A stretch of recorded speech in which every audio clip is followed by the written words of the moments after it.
Matt Day here with Parsons, Graham and Day.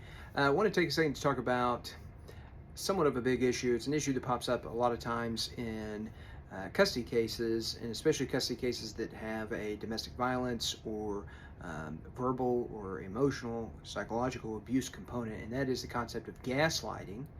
And some thoughts on how to respond to that. So, gaslighting is an attempt to manipulate someone into questioning their own view of reality, their perception of reality, their memory of what occurred, when it occurred, how it occurred, right?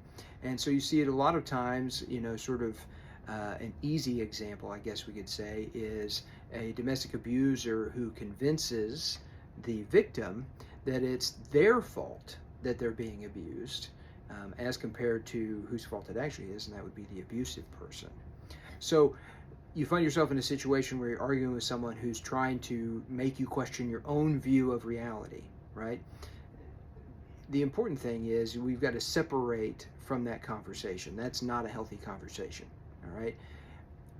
You need to gather your own thoughts as to what exactly occurred, because we do want to be accurate in our representations, either to the other person, to an attorney, to the court, of what actually happened.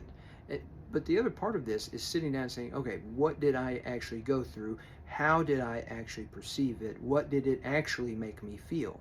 And you'll notice we're looking for the actualities, the reals, the things that were going on at the moment in reality, and we try and measure that out. It's going to be difficult to talk to someone who is gaslighting you, trying to make you believe something that is not true about your perception of what actually occurred. Get punched in the face and somehow it's your fault. Well, unless you were wielding a knife and coming at them trying to kill them, if it was just because dinner wasn't ready at 5, it was ready at 5:30, and that's why you got hit, or whatever the reason may be, right? These are not valid conversations. This is not a person engaged in good faith communication, and those conversations really aren't worth having.